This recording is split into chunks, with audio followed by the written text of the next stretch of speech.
Welcome on into the AZ Wildcats podcast. Today we're doing a My Guys draft. I thought it was our guys. Well, no, like they're my guys when they're on my team, but like my guys can't be your guys, and your guys can't. They can't. We'll explain it later.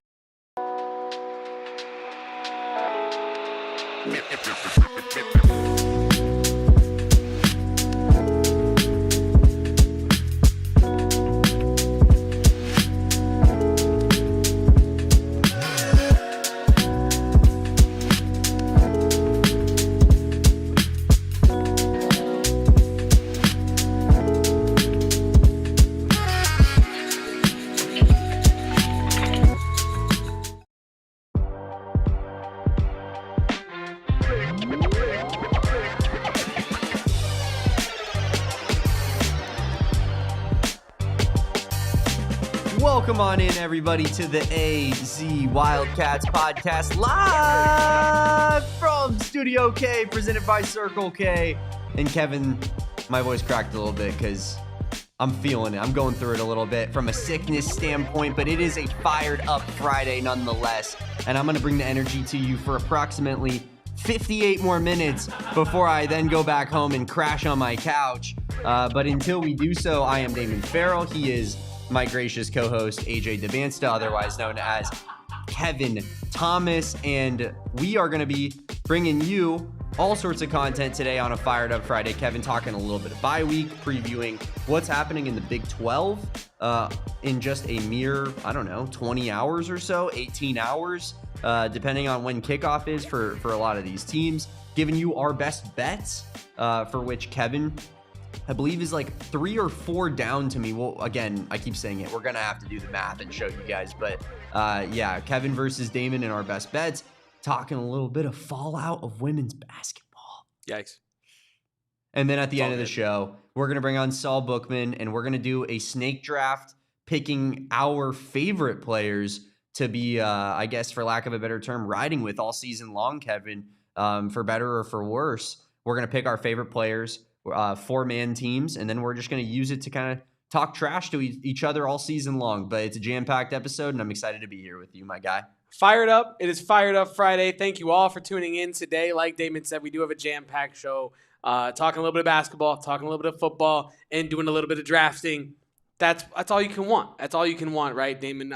We do have our best bets coming up in the middle section of the show. But to start today's show, Damon, I wanted to talk to the people about what they think Tommy Lloyd's secret weapon this year could be for Arizona basketball. Because I think when we're talking about this roster for 2025, it's star-studded, right? You obviously have Koa Peat, you have Brayden Burries, you got Jaden Bradley, you got Dwayne Aristode. You have a ton of players on this team that are going to make noise this college basketball season. And I think to the initial look at the roster, you think they don't need a secret weapon. Their secret weapon is loud. It is not a secret. It is their roster, right? And the mix of that with Tommy Lloyd, you have the makings of a successful season already. But I think what makes this roster more dangerous than any other Tommy Lloyd roster of days past is the versatility. And I think that is the secret weapon, the secret sauce, the unidentified X factor for this team is the versatility that this roster gives Tommy Lloyd to work with.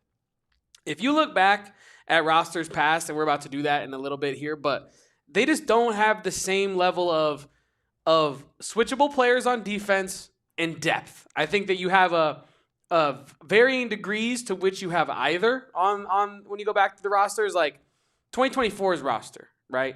Jaden Bradley, Caleb Love, ADO, Trey Townsend, Henry Vasar. That's your most like common probably starting lineup there as well.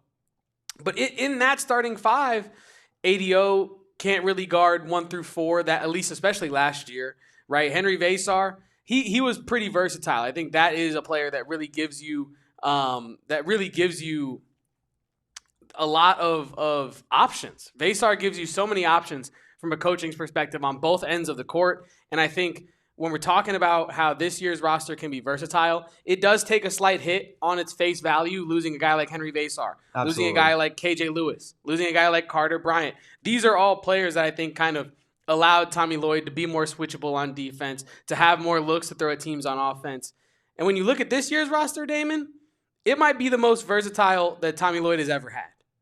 Do you kind of agree with it when you look at it that way, or do you think that there's a roster in the past that Tommy Lloyd had more tools to work with? Man, I think maybe like I try to think of the most complete teams in the Tommy Lloyd era, and wowza. Damn. Shout out Damn. Kevin's mom, No June message, Thomas. just cash. Just straight cash, homie, $50. June, feel free to let us know anything. I mean, not that, you couldn't just text Kevin anyways and say, hey, read this on the screen, but feel free to put anything in the chat like any of the rest of our super chatters. But we appreciate such a generous donation. It really means the world to us. Truly, truly, truly does. Let me hold some. That's all I'm saying. But yeah, no, definitely thank you, Mom, for that super chat. Side. That is incredible levels of support. Thank you for that $50 super chat. That is insane. That is a large amount of money. And as Deborah says, that is so awesome.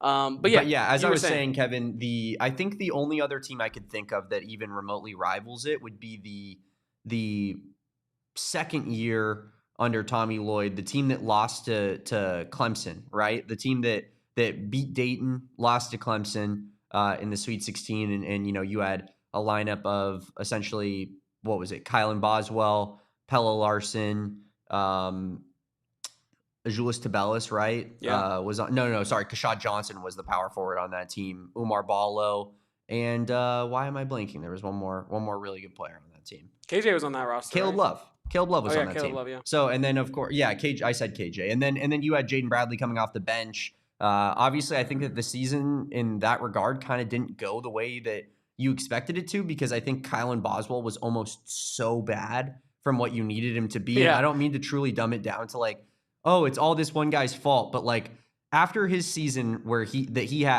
reclassified and came in and played for Arizona at 17 years old, as I'm sure we all remember, he was unbelievable. Correct. And you thought going into the next year, our point guard situation could not be better. In fact, it wasn't even a thought in the world, would Jaden Bradley start over Kylan Boswell? It was just straight up, Kylan Boswell's the starter. We thought he was going to be potentially the star of the entire roster.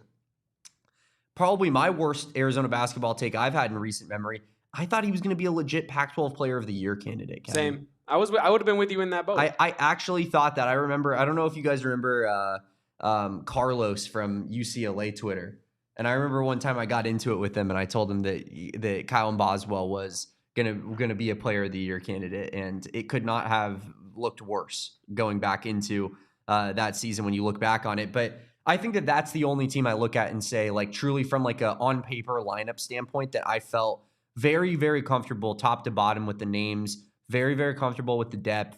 Maybe this team is slightly deeper just in terms of quantity. I think that team is almost like pretty aligned with it in terms of quality. And then, of course, there's also the first team that Tommy Lloyd had at Arizona with Ben Mathurin and with a lot of the Sean Miller type players, which I think is almost an entire discussion on its own, right? And that team didn't really have the depth necessarily like that this team has, but it had really high level, upper echelon, top dog players, right? So, I mean, it's just a very different roster than anything Tommy Lloyd's truly had at the end of the day. And I feel like maybe there have been some rosters that you felt a little bit more comfortable with the starting lineup on paper going into the season, but this one definitely feels like the one that has the most bench options, in my opinion, that you feel comfortable playing, 1 through 9, 1 through 10. I totally agree with you. As we look back at like the 2021 roster with Kyer and Mathurin and Terry, Tubelis, Koloko, Krisa, Larson, Ballo, Adama Ball as well on that roster. People forget, man, Adama Ball. But no, like I think like that roster, to your point, Damon, does have a lot of the same, I would say, like prototype players that Tommy Lloyd has on this year's roster, but you don't, to your point, have that top end level of those same players, right? Pella Larson might be doing it in the NBA right now, but back then he still had a long way to go to get to be the Pella Larson that we knew from that 2023 roster, for example, right? And I think when we're talking about what Tommy Lloyd is trying to build with a Tommy Lloyd roster, I think it does look like a supersized version of 2021, right? To your point. 2022, Kirk Krisa, Courtney Ramey, Cedric Henderson, and Julius Tubelis, Umar Ballo is your most common lineup that Lloyd threw out there. You just don't have the switching that Tommy Lloyd probably prefers with a guy like Ballo out there. Azuolas Tubelis is very versatile, I would say, from that wing position. Cedric Henderson, I love Ced, right? Shout out to Memphis. Shout out to my guy Josh. But, like, he's not like a Koa Peat. He's not like a Dwayne Aristode level player that can really take you to where you want to be within the conference. 2023. He's like an 80. Like if you were Yeah. like given like a my career 2K grade, he's just like a very, like he wasn't hurting the team, but he was getting the job done, but it wasn't very impressive. Totally agree with you. And then like you continue to move through these rosters, and Tommy Lloyd is kind of like plugging and playing and starting to get. Who are you talking about, Josh? I'm talking about my personal friend, Josh Weinberg, who is also from Memphis and also loves Cedric Henderson, Erica. Memphis, Maine? Yeah, Memphis, Maine. I don't know. I genuinely don't know who Erica is discussing in the chat right now. But as I was saying, it feels like, and I've been saying this all offseason, Tommy Lloyd finally has all the tools in his toolbox that he's wanted this whole time, right? Like, the dad that goes to Home Depot and he's like, gosh, one day I'm going to get that power saw. One day I'm going to get it, and I'm going to use it to build a gazebo in our backyard. And it feels like Tommy Lloyd finally has like all the tools to build a very beautiful gazebo. And I think this year's roster, you have Jaden Bradley, Brayden Burries, ADO, Koa Peat, Mo Krivas. Mo Krivas, not very versatile really on either end in terms of playing up or down positionally. But you have 4 other guys out there that I'm confident can guard 2 to 3 other positions at a minimum. Like I'm really thinking of ADO there. I think him sizing up this offseason gives him more ability to guard like quicker 1s and bigger 2s and even a smaller 3 as well. So he's a little more versatile than he was last year. Koa Peat, incredibly switchable on every position on the court. Yeah. I think, honestly, same thing for Brayden Burries. Obviously, you don't want Brayden Burries guarding a center, but he's strong enough, bulky enough to maybe buy some time on the block until help defense can arrive. So I think that this is the most versatile roster Tommy Lloyd has put together. Kobe in the chat says he feels like Krivas is versatile offensively. Look at his international tape. He can shoot threes. I think his versatility Correct. issues stem from his defense, right? Because if Mo Krivas is on the court, you can't switch. You have to play drop coverage. Have to. You can't switch out there and run like a man-to-man type of, scheme, like a Miami Heat basketball defense in the playoff scheme where Bam is getting switched onto point guards on a regular basis. Like Mo Krivas is going to drop off of pick and roll every single time, and that inherently kind of takes away an instinct of versatility. But yeah, I mean, I think to Kevin's point, like just a guy like Henry Vasar just allows you to do so much more, allows you to play in a multitude of different ways, and that's kind of been my issue with Mo Krivas and why I've been lower on Mo Krivas than I think a lot of this fan base has been. And not to say, I think some people have caught up with me, and maybe there are some people that have now gone too far over the top. But like I've obviously never been the biggest Mo Krivas fan on this show pretty frequently. And it's because of, I think he almost puts you in a box of exactly how you have to play basketball. And I know Tommy Lloyd likes playing that style of basketball, but it's not my preferred play style of basketball. You mentioned it with Umar Ballo and his like lack of versatility. I feel like Mo Krivas is another giant big like that almost in a similar light, right?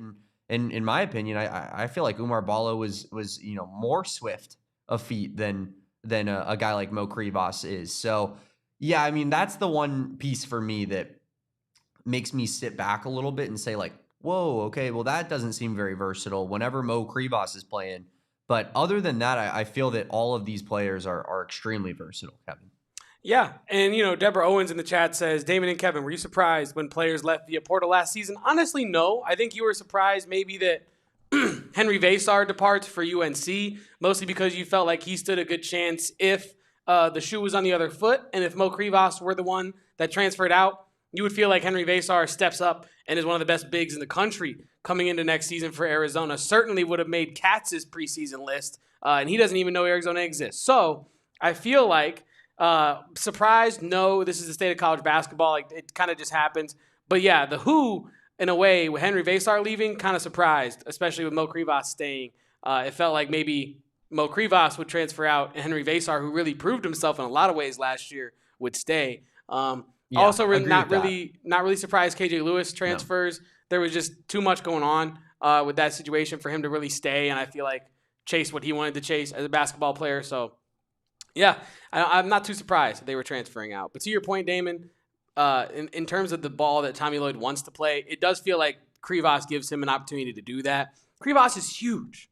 Krivas is a ginormous person. He might be the biggest player I've ever seen at U of A. If like, he just could, in terms of mass. Yes. I mean, the guy is 7'2". And oftentimes you get these 7'2" guys that are like very skinny, very lanky. Like the weight has to get distributed. No, Mo Krivas is built like he's a large, ginormous person. And to Metcalf's point, when we spoke to Metcalf, like if Krivas can just become a more aggressive player and utilize that size, he could really level up his offense. And I know that Kobe said he can shoot threes if you look at his international tape. But like if Mo Krivas is pulling threes this season, like I need to see them go in for certain. But I just don't think that like you have so many other options on this team. Like if Mo Krivas hits an open three and he shoots like maybe 5 of them all season, like fine. But unless there's something to his game that I genuinely don't know, and I'm not saying I'm too good to not know it, it's possible. But I don't really want to see Krivas threes. I don't really know how much versatility he has to his game because I don't think he's really fast enough or athletic enough to get up and get back like from the block to perimeter to hit a three and without like really setting his feet, thinking about it, bang. Like I like, you know, I can't imagine how slow his release is on a 3-pointer. It's probably pretty slow. And so I just think that it's probably like a Giannis free throw, to be honest with you. But yeah, that's exactly what I just did right now. Yeah. I just think that this is the most versatile lineup that Tommy Lloyd has. And when you take it on the offensive end, the different looks that Tommy can give these teams, whether it's going small with Peat at the 5 and having Kharchenkov and Aristote out there at the same time, and then you have Burries and Bradley running the point. Like, there are so many different options, so many different ways to mix and match, to reference the thumbnail, with this year's team, that I'm really interested to see how Tommy Lloyd evolves the offense over the course of the season. Because I think last year, especially with the Krivas injury, you were kind of put into a position where the offense could only be but the way that you had it with the limited amount of people that you had, right? You didn't have a super deep team last year. Conrad Martinez was getting clocked last year at times. You know what I mean? Like you had a desire for that one extra person. Like that, those Krivas minutes needed to go to Krivas last year for Tommy Lloyd's play to work out. But to his credit, he was able to mix and meld and mold the offense around like a streaky Caleb Love and a consistent Jaden Bradley, and every once in a while Carter Bryant popping up into the lineup, giving you some production. It feels like this year Tommy Lloyd's going to be able to change and evolve the offense throughout the year, but not by force. Like it feels like last year it was forced upon him to change his lineup and change his roster and change his scheme. But this year it feels like he has what he wants, and I'm excited to see how that can result on the court. Damon, we're going to do a My Guys draft later. But if Mo Krivas, as Kobe says, I don't know, it looks pretty good. If Mo Krivas can shoot threes, is he going first overall pick in your My Guys? No. Because this is supposed to be my favorite players. I don't know, man. If Krivas can start shooting threes, he's going to be a lot of people's favorite player. I don't know. I think, you know, like in regards to the 3-point conversation, I think about Henry Vasar and him shooting threes, and I think about that early shot clock 3-pointer in particular against UCLA when we blew that 14-point lead in non-conference last year. And just like I was on a plane watching the game, Kevin. I believe I was getting back from Miami, I think, the Miami Cardinals trip we went on for PHNX Cardinals. And I think I audibly yelled on the plane. I was in the back of the plane watching live, and I screamed with like 20 seconds on the shot clock. I went, no, don't shoot that. And it clanked off the backboard. Obviously, it was a terrible shot.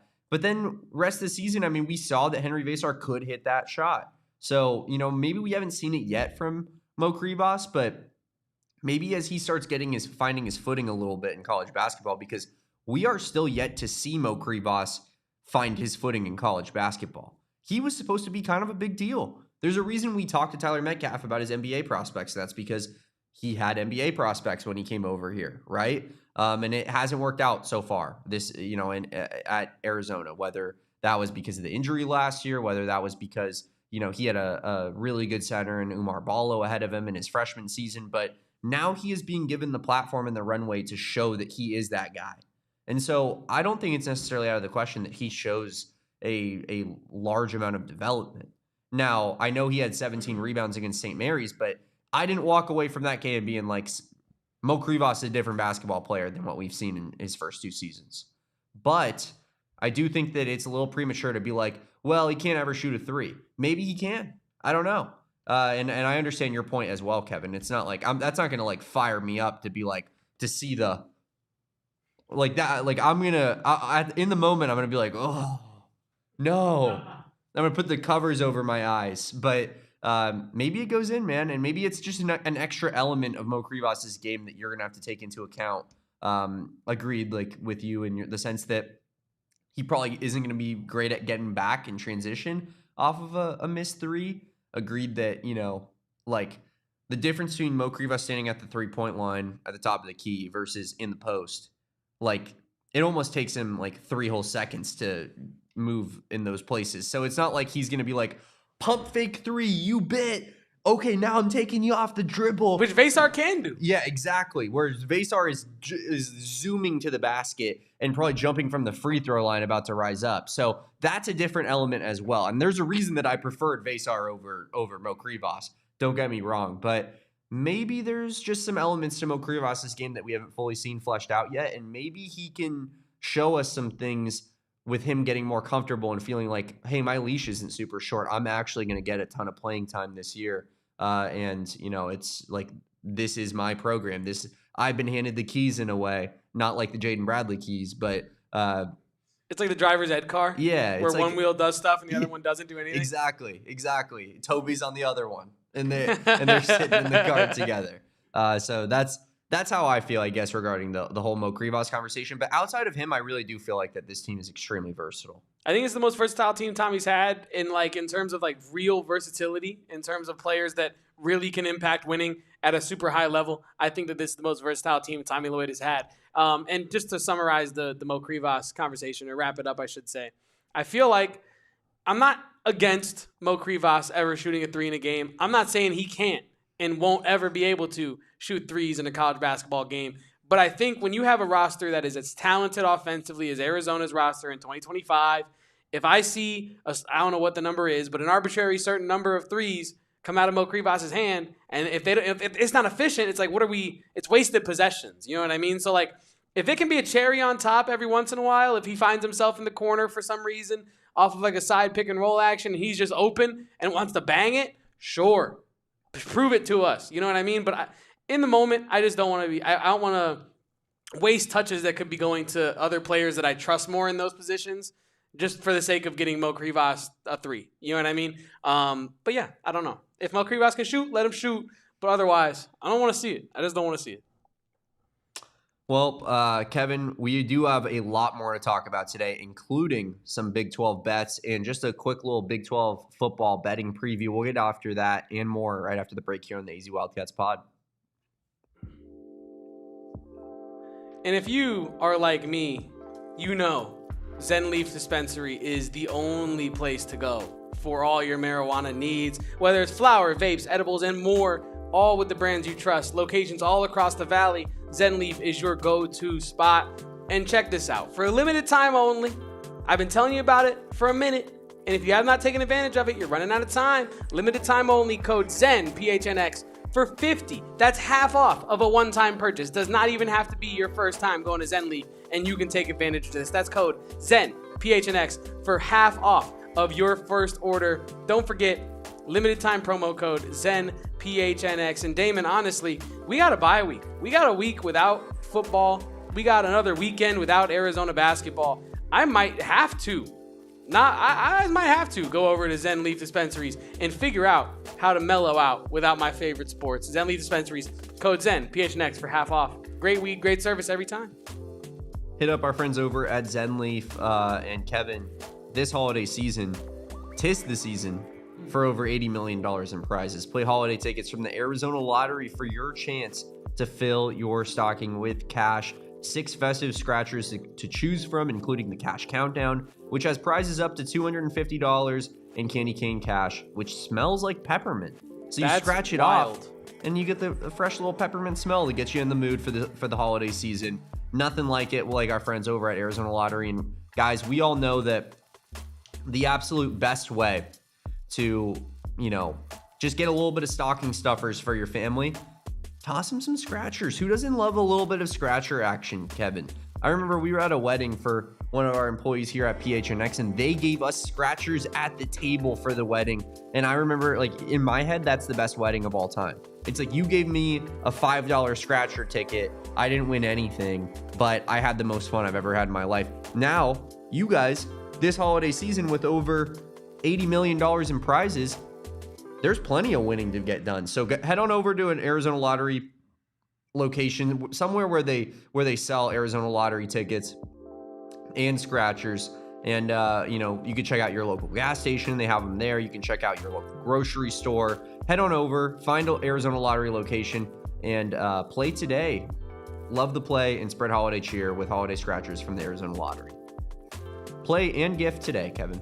Play and gift. It is the giving season with Arizona Lottery. Shout out to them. Kobe in the chat says, I'm playing CFB 26 right now. Anyone else that plays thinks receivers just don't catch the ball, LOL. Any bit of contact and they're dropping it. The worst animation in that game, Kobe, is when your receiver catches the ball, high points it, gets pushed from behind, and just throws the ball away. What about when it's when he throws it up in the air? How about that? Have you ever had that happen before? When you high point the football, your guy two-hand catches it, and then because the ball gets knocked loose and jarred, all of a sudden now the football has been high pointed and softly volleyball set into the air for the oncoming safety to make an interception. That's pretty infuriating. Pretty much the only time that doesn't happen is when you have like a blue chip wide receiver. Yeah, like one of them ones. Yeah, it's like otherwise find the guy in space or else you're screwed. Yes. The only time I've ever seen that animation in real life is when Genesis Smith hit that against that Hawaii player in the first game of this year, where he was about to, I believe, hit the end zone, and Genesis Smith said absolutely not. Hit him right in the small of his back and sent him flying. Kevin, I did want to say, just to derail this episode further and talk about our video game exploits. I brought in at LSU, where I'm the head coach of right now in 2034. I brought in number one quarterback transfer in the country. I know we were just discussing how I've had no ability to ever recruit the number one quarterback transfer, essentially. I brought in the number one quarterback transfer in the country, David Edwards, via Arizona State University. Whoa, chain snatch, Jaden Daniels 2.0, Kevin. How about that? Putting up crazy numbers for LSU. I'm currently at Oregon, right? And we're just running the show. We're just absolutely running the show. It's like 2032, something like that. We're just running the show. I was at Arizona for 3 years, won 2 national championships. It's 2034. They called me back. They tried to hire me back, and I said, I love this program, but I've moved on now. I'm Jed Fish blacklisted in Tucson. Similar to how Jed Fish would never be able to, coach back at U of A. Similar to how Jed Fish has been blacklisted at Florida, which for those people out there that are like, oh, Florida, it's happening. I caution you. I don't think that Florida wants Jed Fish, but I think that's kind of where I'm at with U of A. They don't want me as a part of what we got going on in Tucson at all. And it makes me sad, but it would mean too much to you, they think, maybe. It just makes me sad. Yeah, they think I can't handle my emotions on the sideline. Yeah, that's probably it. Well, we want a guy. We need an adult in the room. Yeah, we want a guy that doesn't show any emotion. Crying. Yeah. Well, Damon, we are talking about college football, and we do this thing every Friday with our best bets. And I think before we get Saul Bookman in here for our My Guy draft, we should start going over our best bets for the weekend. Damon, you want to kick it off, or you want me to kick it off? I'd like you to kick it off, Kevin. Kick it off with my best bets of the weekend. We got KU -3.5. They're going up against K-State this week, and I think that Kansas should be able to get the job done against Kansas State. Kansas State just has not been consistent at all this year. I know that Kansas also struggles with their consistency. However, I think they're the more talented roster. I think that they have the higher-end quarterback play in Jalen Daniels. I also think that they have the better receivers in this one. Henderson Jr. has been very strong as well. So I'm taking Kansas to cover -3.5 at home, I believe, in this one at David Booth, Kansas Memorial Stadium. Now, my second best bet, BYU money line +115 with our friends over at Bet365. And for this one, I just have to say, if you can't beat them, join them. Damon and I have been hate watching BYU practically all season. And we have gotten nothing for it. Absolutely nothing. They're undefeated. It seems like they're blessed. They're just not going to lose a game. If it's the Tiger Woods putt, the ball is simply going to roll in if you're BYU, and it might just stay out if you're everybody else right now. So for that reason, everybody's saying, oh, Iowa State is going to get the job done. They have to get the job done. I can't bet against BYU anymore. And hey, if they lose and I also lose, I'll take a reverse jinx. I'll take a reverse jinx if it means BYU loses. So give me BYU money line at plus 115. How are you going to get the Lord's team at plus odds and not take it? Cincy, minus 3.5. They're close to being on the ban list, Damon. Dare I say, if this bet does not hit, they shall grace and be the second team on the AZ Wildcats podcast ban list. But those are my 3 best bets. I got Cincy spread, Kansas spread, BYU money line. I think, as far as the last game goes there, Kevin, I approached you last week and said Cincinnati should be on the no bet list because I'm sick and tired of these guys. But then they ended up actually putting it on Oklahoma State at the end of the game, going 21-0 in the fourth quarter, which they needed to show that they can actually beat the crap out of a terrible football team. But yeah, I listen, Kevin, I understand the logic, but me and you, we're going head to head in one of these bets because I got Iowa State money line right there in the middle. And I'm doing it because the line doesn't make any sense to me, if I'm being completely honest with you. I think, you look at this, you say BYU plus money, they're undefeated, they're the number 11 team in the country. Iowa State's been reeling, they're super injured, but Iowa State's at home. And they're coming off 2 losses, they're coming off a bye week. Like, I just feel like this is an opportunity for Iowa State to be like, you know what, this is, we're still in the thick of this conference. Maybe, they'd have no more room for error, right? Like, Iowa State can't lose a 3rd football game, but they're still playing for something right now with 2 losses. Yeah. And I just think at home with all the emotion of last week for BYU, coming off a double OT game against Arizona as well, like BYU has been, like, these have been huge games, and they've been going tooth and nail until the very last minute to get these W's. Whereas Iowa State coming off a bye, I feel like the line's trying to tell me something, and I'm going with Iowa State to hand BYU their first loss of the year. Granted, I think I went with something Utah related last week and it didn't hit. I think so too. Oh well, I'm just gonna keep doing it. I hate BYU, and if it loses me money, it loses me money. But I'm just gonna bet against them every week. Yeah, I mean, you know me, AJ DeBansaball over here, just betting on BYU and rooting for the Celtics. Rooting for the Celtics. That's yep. just me. When I called Kevin AJ DeBansta off the top, that's because it's been swirling. AJ DeBansta, obviously BYU basketball player, tweeting on opening night for the Celtics, "Let's go Celtics," and people were just like, "Is that the nastiest combo of teams you could possibly have?" It's up there. No one likes Celtics fans. I get it. It's okay.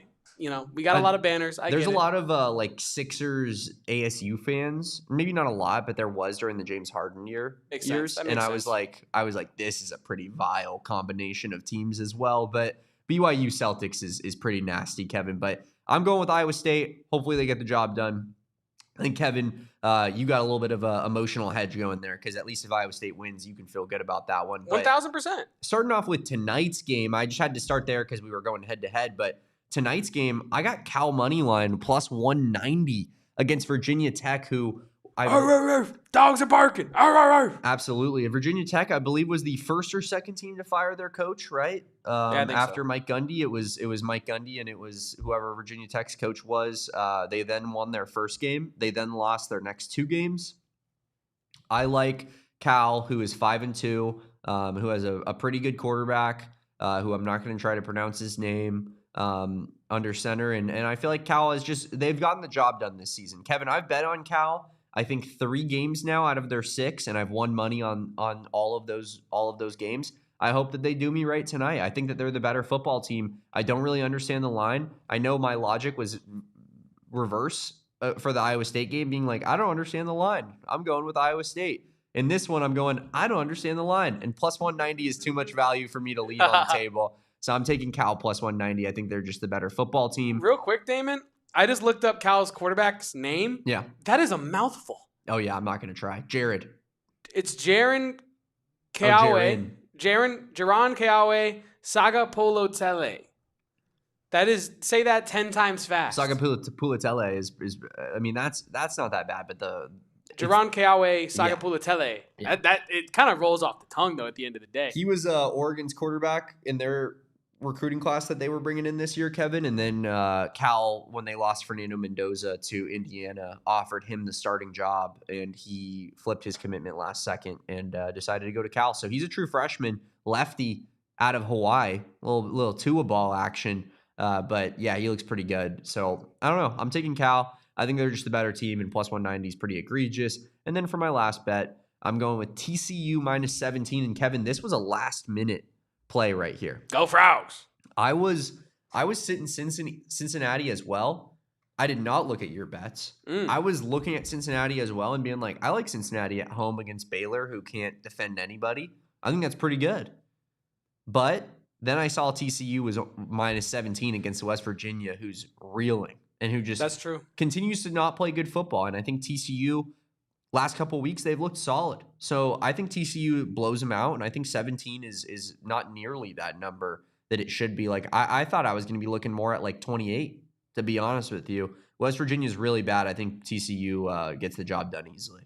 That is a really good bet. That might be my favorite out of all your bets, especially considering one of the thirds you're going directly against me for your bets. But Cal, money line, I like as well. Iowa State money line, I can definitely see the argument. How is Iowa State's health status? Do we know? I mean, I think Iowa that off a bye, right like now? they're healthier. I mean, I think they lost cornerbacks for the season. They lost a couple for the season, so they're not getting those guys back ever. But the fact that they had a bye week, I mean, any time that you come off a bye week, you get a lot healthier. Yes. And then to wrap up my best bets, I got KU minus 3.5 on the spread. We're going head-to-head, mano-y-mano on the AZ Wildcats podcast in that BYU-Iowa State matchup. I got BYU straight up on the money line at plus 115. Cincinnati minus 3.5. I kind of like the symmetry of my bets. I got 2 3.5s and a money line. Yeah. I kind of like it. I'm not going to lie. I almost bet on Kansas State too. Wow. I feel like those guys are just rising. If you had bet on K-State, though, that would have been a really nice, like, 2 out of 3 head-to-head with me potentially getting it. Like, I could gain 3 spots back, potentially. 4. Oh, my goodness, 4. You're right. Wow. Yeah, that what could have been. But yeah, do we have any other lines that we were looking at this weekend, Damon, that you thought you might have been betting on? I was looking at Georgia Tech, not Tech versus Georgia Tech, but Georgia of Tech versus Syracuse. What is the line, like minus 16.5 or something like that? I could totally see them getting it done. But as you and I were discussing pre-show, like I don't know. They've been kind of inconsistent in their recent play. Haynes King, he is still my king. And Brett Key, they got some good stuff going on over there. But did that line interest you at all, the Georgia Tech line? Yeah, I think Georgia Tech is a good team, but they keep scraping teams. They keep like barely getting by teams. And Syracuse gave Clemson a really good game. I feel like that we might see a close one in the ACC in that one, with Georgia Tech kind of getting that last second W. Another one that in kind of a similar vein I also considered, Kevin, was ASU versus Houston, who, Houston now has to travel to ASU, go on the road. I know Houston fans were fired up at me after my Big 12 power rankings where I didn't move them because they beat my 12th place team by a last second field goal attempt, which I don't know how high a team should really rise when they're in dogfights at home versus a team that is 1-3 in conference. But I think Houston is just kind of an average football team that's played nobody.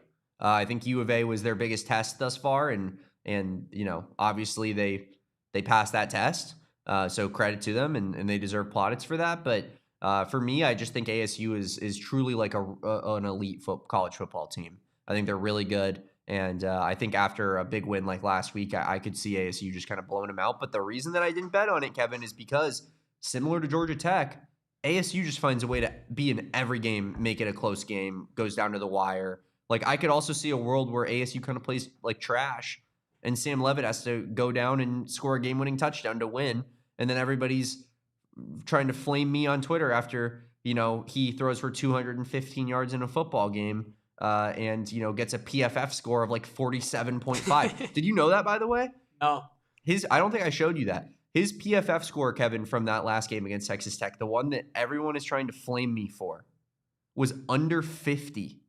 Like a bad game, according to people that are watching the film. And so I just, it's funny to me. And granted, the guy just wins football games. So I got nothing, nothing you can really say at the end of the day. But I just think the idea that he's just this unbelievable Peyton Manning world-beating pocket passer, it's like, we're watching a different guy.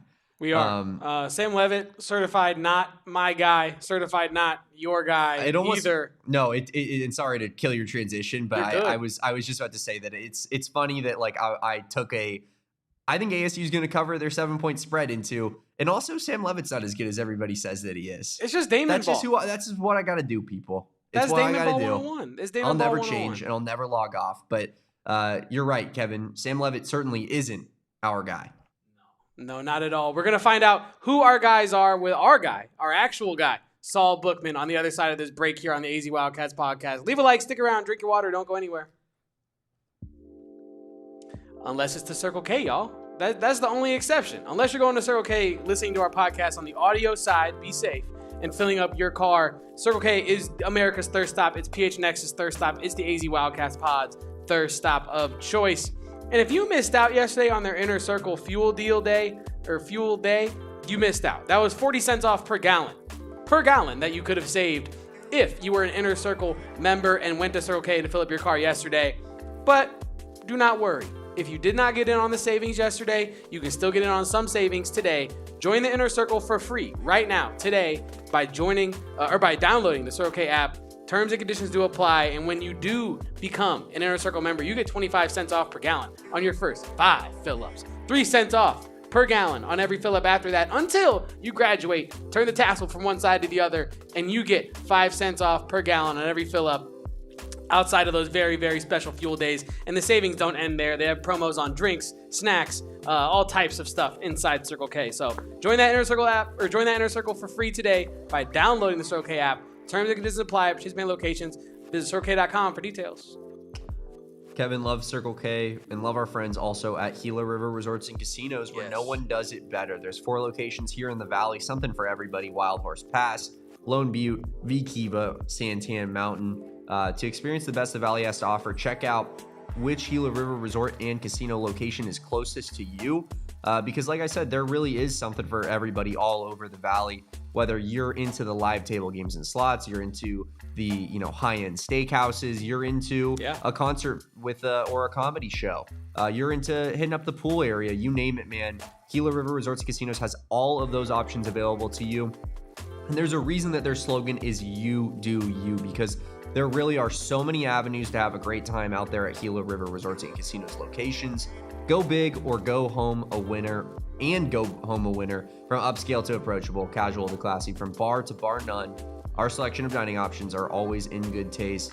Unprecedented level of entertainment and excitement going on at Gila River Resorts and Casinos. I can't wait to get back out to Wild Horse Pass and do some gambling. So everybody, head on out there today. Do a staycation. If you're staycationing, leave the kids at home. Head on over to a Gila River Resort and Casino location and have so much fun. You do you at Gila River Resorts and Casinos. Visit playatgila.com for more details. And we got our guy, Saul Bookman. We're going to do a My Guys draft. I'll bring him in right now. And if you are not aware of what a My Guys draft is, brace yourself. Get ready. It's not necessarily like a fantasy draft. It's not necessarily like a power rankings. It's just, who are your guys? Who do you root for the most when you watch this team? Who do you want success for the most when you watch this team? And I always want success for our guy, Saul Bookman. How are we doing, Saul? Good. How you guys doing? Doing good, doing good. Damon, a little bit under the weather, but he is persevering because he loves the fans of this podcast, and he loves his Arizona Wildcats, and he loves his guys. But, Saul, do you have any thoughts for us before we get into this draft? About what? I mean, you guys are talking a lot of Arizona football. Listen, I'm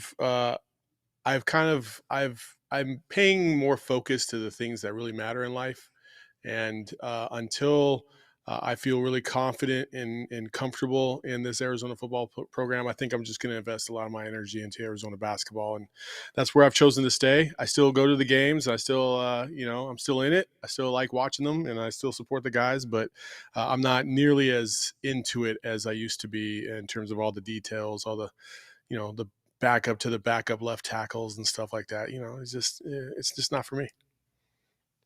What Brennan Ball does to a man. But we have actual basketball to discuss, Saul. We have actual basketball to discuss, and I will go ahead and pull up our draft board here. Wait, before we do that, Damon, do you want to tell Saul about how we figured out who would be picking first in this year's draft? Well, I believe Saul knows, but I didn't tell the people, and I also am now realizing that I forgot to get it for the screen. But I got it in there. Oh. We did a duck race. We did a little bit of a ducky race. It was the longest duck race of all time. It was a minute. We wanted to make you earn it, Saul. And here is our duck race. We're just gonna go ahead and Kevin just kind of skipping through it. We're just gonna get to the about halfway point. The game don't start till the second half, and that's how we did this race. And Saul, I don't know what kind of juju Saul put out into the universe, but his duck was extra motivated on this day, which was yesterday, and my duck, which we can get to in a second, was not as motivated. But Kevin, but you see what I just did here. I kind of rope-a-doped you guys, like, oh, you know what? I'll give you guys a chance. And then, I was like, I'm just kidding.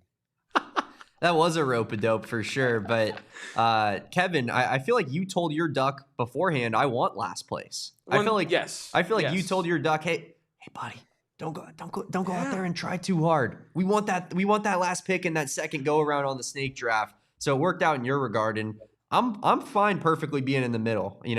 Everybody else gets back-to-back picks. I'm just nice and steady right in the middle all the way through. So without further ado, I guess Saul will let you start. Before you guys do move on, I do want to bring to light a new addition to the U of A cave right here. Is this one right here? Ooh. Is Kevin's evil twin getting dunked on, Eddie Lampkin? That's crazy. By Benedict Mathurin, one of my favorite highlights of all time because I was there in person to see it. And man, if I wasn't in the media tables, I'd have lost everything because it took everything inside me to not do it in the moment. So, yeah, that's fire. And Eddie Lampkin is another one of those guys who I wish nothing but the worst for. I really truly do.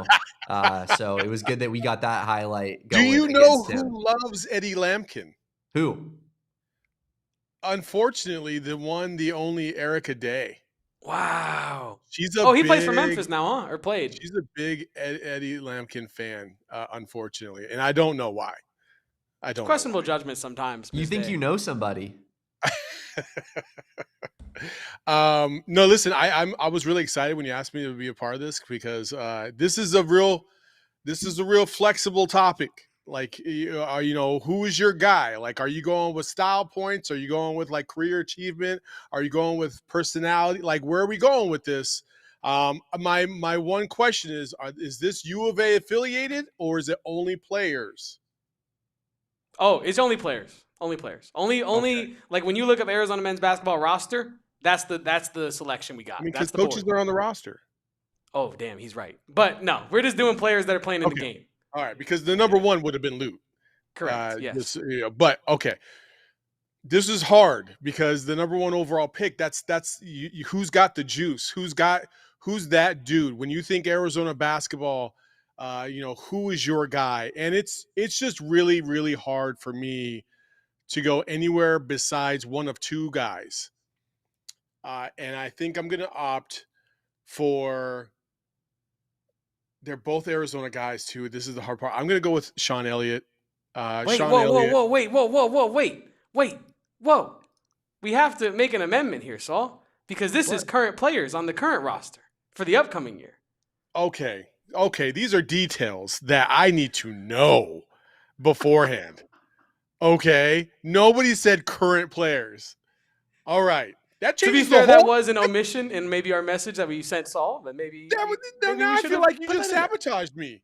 Like you just intentionally sabotaged me. So now I'm not. I have notes on why I would pick certain people. Oh my God, what is wrong? This is jacked up. Save your notes, and we'll do an all-time My Guys draft at some point soon. We will. You've done the work already. All you gotta do is show up for that day. Man, This is all right. Well, listen, this is easy then. It's super easy because my guy has forever and always will be Jaden Bradley. Jaden Bradley is my guy, number one, top of the list. Jaden Bradley is my dog. I just listen. I've said it a million times. He's the guy that just makes everything work for Arizona, and he's been here for 3 years now. He's a senior. He leads by example. He can be vocal at times. He can show you exactly what he's talking about. Like he does it on both ends of the court. Like he's just a great all around player and a great role model for everybody on that team. I think me and Kevin envisioned where that one was going, and sorry for not giving you the requisite details on what we were trying to accomplish here, but we knew that your first pick was going to be easy enough as is, Saul. Yeah. Me and Kevin were talking about it off air when we decided to do this yesterday, and we were sitting there going, well, we know Saul's picking Jaden Bradley, so draft starts at 2. And when the draft starts at 2, I think everybody knows where I'm going with this one. Where are you going? Koa Peat, wow. Arizona's own. I mean, I ride with my boys. I ride with my Arizona guys. And if my two options for my favorite players on this team, Jaden Bradley, Koa Peat, makes it nice and easy when one of them's already off the board. I'm going Koa Peat for my first pick. That is a very, very good pick, Damon Dog. I'm not going to lie to you, Koa Peat. Getting Koa Peat at 2, I mean, it just kind of speaks to where Arizona basketball is truly at. Speaking of getting players later than maybe you should have gotten them. Well, actually, I have back-to-back picks here, correct? You do. Yeah, I have back-to-back picks here, so I'm going to draft a player where they belong. Make it look better on the I know, right? Oh, getting players where you should. Like, who's going to beat these two, the first two? Come on, stop. Give me Brayden Burries. Give me Brayden Burries as my guy at round 1, pick 3. And then at round 1, round 2, pick number 1. Do I do it, Damon? Do I do it what everyone knows I'm going to do, which is draft Dwayne Aristode? I couldn't let Dwayne escape. This is not the fantasy football draft for PHNX where I choked and I didn't get JCM, even though I totally could have got JCM. I'm taking my shot here. We got Burries, we got Aristode. We're building a hell of a roster here. We're not building rosters, man. These are a roster of my guys. I'm happy with the roster of my guys that I got so far. There's 4 slots for this. What are you talking about building your roster? You're not playing against anybody with this. It's who you like the most. It's not who's the best team. And I got 2 of my top 2. So I feel really good. If it was the best team, you're already getting dog walked in the first round. Go ahead. Let me just give people a little look behind the curtain here. If Kevin was picking first, he was taking Dwayne Aristode. If Kevin was picking second, he was picking Dwayne Aristode. And yes. Kevin picking third picked Brayden Burries over Dwayne Aristode solely so that on the graphic it looked better, like he wasn't the guy who took Dwayne Aristode with the first round pick. I just want everybody to know that for a second. You know, it's like the NBA draft. If you go 3, you get more money than if you go 4. You know, I wanted Burries to have the status because he's going to be the guard. He's going to have the ball, so he deserves it. And then Aristode, we're going to get you on the back end there. Sure. So, yeah, those are my top 2.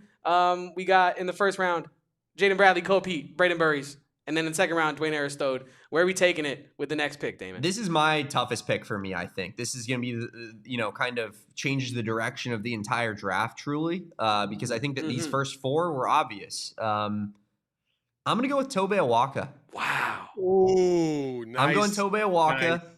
Nice. We've interviewed him on this show multiple times. I really like the guy. He was pretty much the main reason that we didn't lose versus Oregon last year. Just his dominance in that second half, especially from an offensive rebounding standpoint. And the dude is just a dog. He's a dog. And I want all the dogs. Yeah, so Damon's guys are bulky. Girth.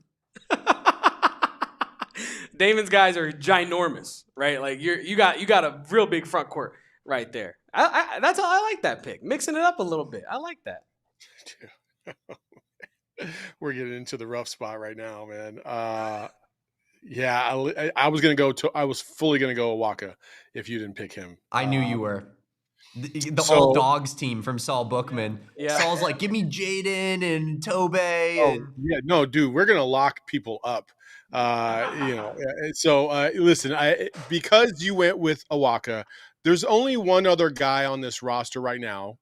No disrespect to the remaining peeps, but there's only one other guy on this roster to me that has that real like dog in him, like somebody that just does not give a what, like somebody that I feel like as the season goes on, he's going to be a fan favorite. He's going to absolutely get into it on the court with multiple different people. He's going to be a bodyguard of sorts for Brayden Burries, but he's also going to drop buckets. He's also going to be physical at the point of attack. Give me Ivan Kharchenkov. Wow. That is my That's guy. who Kevin wanted with his next pick. I'll tell you that much for a fact. We could have had it all. You couldn't have anything after you took Dwayne Aristode at basically number one for you. Like, that's crazy. I love Dwayne, but Ivan Kharchenkov to me is that dude. And then, man, this one's tough. This next one's probably my hardest pick because I have to go with guys that play before I go with guys off the bench. If it was a popularity contest, you know who I would go with right now. But it's not going to be that. So I'm going to go with Mo. So we're going to go with Krivas. Listen, I'm not as high on Krivas right now because I need to see it. I need to see it in real games. I need to see dominance. I need to see a better technique, better fundamentals. I need to see it all, right? But the upside is there. And especially in college basketball, it's there. So give me Mo. I don't know. Saul, I know that you do listen to this podcast, and I'm not trying to say that right now, but I think if you listened to every single minute of this podcast since its inception, I think you probably could have got Krivas with your last pick, brother. I'm not going to lie to you. He was staying on the board. I did a big board for this yesterday, Saul. I really did. I listed 1 through 16 yesterday. Well, I probably would have too if I would have gotten the memo a long time ago. But Krivas came in at 14 on my big board. He was not getting drafted by me today. But yeah, Krivas off the board. Damon, where are you going? Man, I'm sitting here and I know where my heart is telling me to go. And I know where I want to go next bad, but I'm also sitting here and I'm thinking, do I like, is this a guy I can get with my next pick? And so I'm sitting here and I'm like, is Kevin going to screw me if I don't take this guy? And is that going to be the death of me as a man? Is he going to take Pelle Larsson's doppelganger and Jackson Cook? Or not? He might. I don't know. Hey, mate. I think I'm just going to do it because I have to. I think I'm just going to do it. Give me Evan Nelson, Kevin. Wow. Everyone knows I want Evan Nelson on my team. I want all the Arizona guys. I got Koa Peat. I got Evan Nelson. Give them to me. Give them all the Arizona guys. You just like you did say, Damon, yesterday that if you did not walk out of this draft with Evan Nelson, that it was a failure. It was a disaster. Disaster. I think I said, yeah. Disaster indeed. Well, a disaster has been avoided. Damon goes with Evan Nelson on that one, and then I have a real interesting option here, right? I think there's only one, two. There's only real options here. We're going with ADO for round 3, pick 3, and then give me Bryce James. Give me Bryce James. I'm taking him off the board. Nobody else can have him. He's mine, even if he redshirts. Give me Bryce James, and those are my 2 picks. I'm going to go Brayden Burries, Dwayne Aristode, ADO, and Bryce James. That is a pretty damn good My Guys draft, if I do say so myself. Now, Kevin, let me ask you something. If I did not take Evan Nelson, where were you going? I think probably the same. But I would have taken Del Orso. Oh, then yeah, I probably would have had to go. I probably would have went like Mobile, potentially. Okay. Maybe a wild card and Sven Jotmo. I like that guy a lot. Sounds like it might have been a mistake. Sounds like potentially. Sounds like it might have been a mistake, and that's okay because I said it would be a disaster if we didn't leave with Evan. Yeah. But you did what I did in the fantasy football draft. Yeah, but in a way. Yeah, for sure. Now this one has been made easy for me because I would have taken Bryce. I would have taken Anthony Del Orso. Instead, I'm taking the biggest sweetheart known to man, Mobile Mawut, Bill. I'm going to call him Bill all season long. Apparently, that's what the team calls him. And, listen, anytime there's a guy named Bill whether it's Bill Gans here in the chat, whether it's Bill Krosky Merritt, Arizona Wildcats affiliated named Bill. They tend to turn out right. So I don't know. I love this squad. I really do. I feel the love in this room right now. Oh man, I'm so screwed right now. You know what? Listen, I have forever gone to been a member of the media, but if I was not, this is simply a play that maybe down the road I will get hooked up with some pretty cool seats at some point. So I'm gonna go with the AD's son, and I'm gonna go with Jackson Francois, baby. Let's go.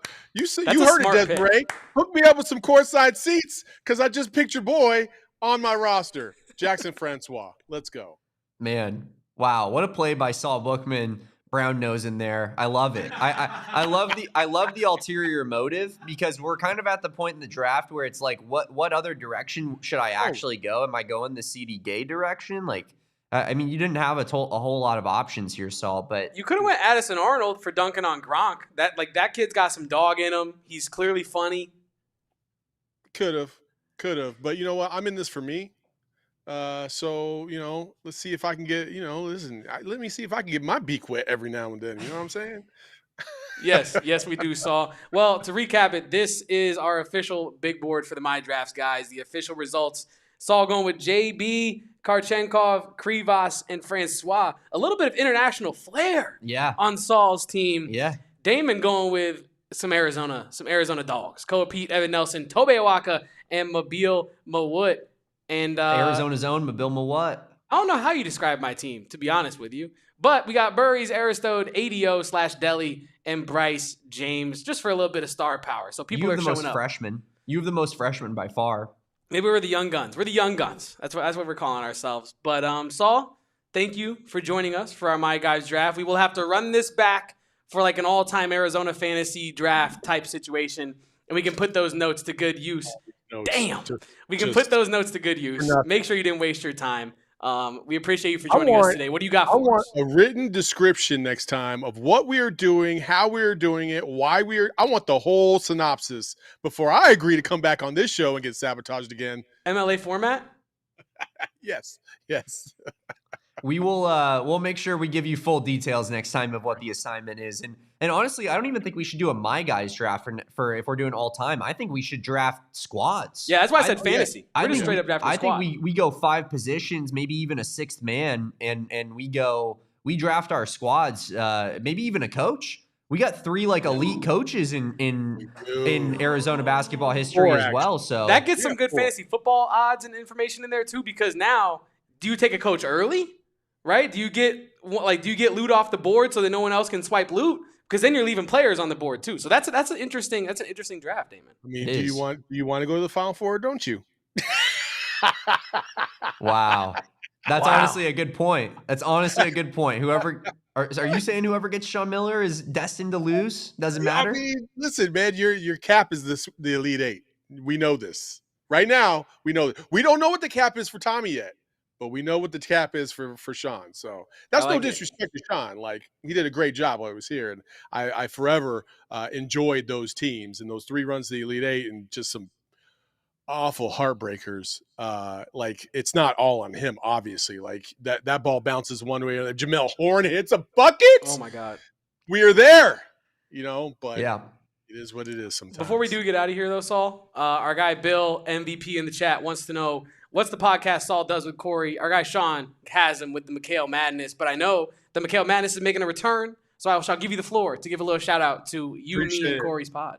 Yes, sir. Next Thursday night, the debut of season 2 of McHale Madness is back. Corey and I got some fun stuff in store.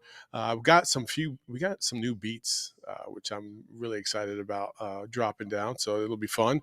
And we got some guests this season. We will have some guests this season. We've already talked about it. We know exactly who we're going to get, and so we're going to have some fun. So looking forward to bringing that back next week. And we appreciate you guys joining us for a really in-depth look at the specifics of Arizona men's basketball from top to bottom and how these guys are going to fit.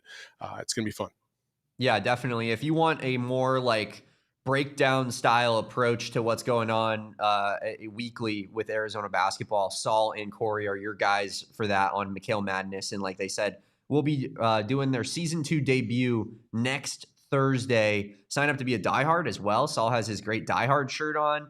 Sign up to be a supporting club member, like so many great people in our chat are today, hanging out with us, having a good time. And of course, follow our guy Saul Bookman at Saul_Bookman on Twitter. And is that all social media, Saul, or is that just your Twitter app? All social media, Saul_Bookman. So appreciate you, Saul. Thanks for hopping on with us, and thanks for going on the fly there when we pulled the rug on you. All good, fellas. Appreciate y'all. He, of course, is Saul Bookman, the great Saul Bookman, gearing up for Arizona basketball season. And Kevin, I got to get the hell out of here. Yeah, get the hell out of here before you get me sick. I got to go to WWE tonight, Friday Night SmackDown at Mullet. Ugh, gross. But it's going to be a really cool experience. Very excited. So we do have to get on out of here, chat. And honestly, my guy is sick. I can take it from here and let him rest his little vocal cords for 30 extra seconds. This has been the AZ Wildcats podcast. That is Damon Dog, a.k.a. Damon Fairall, a.k.a. Damon Dog. You can find him at Damon Dog on Twitter. That's Damon, D-A-W-G. Man, I'm rusty with the outro. My name is Kevin Thomas. You can follow me at KevoPost, K-E-V-O-P-O-S-T-S. We are the AZ Wildcats podcast. You can follow us at PHNX_Wildcats. And our TikTok also, please, AZ Wildcats Pod. Follow us on our TikTok as well. It's Fired Up Friday. It's been a great week of shows, even all the way through on a bye week on a Wednesday as well. So happy Fired Up Friday. Thanks for tuning in today, chat. Damon, let's get out of here with a Bear Down Go Cats. Yeah, appreciate everybody for being here all week long. We'll be back on a Monday at 2 p.m. Appreciate everybody. Like I said, drop a like on this video and subscribe to the channel. Catch you next time on a Monday of the AZ Wildcats pod. Until next time, peace out. Bear down. And go Cats. Get well soon, Damon, dog. We all silly like the mayor.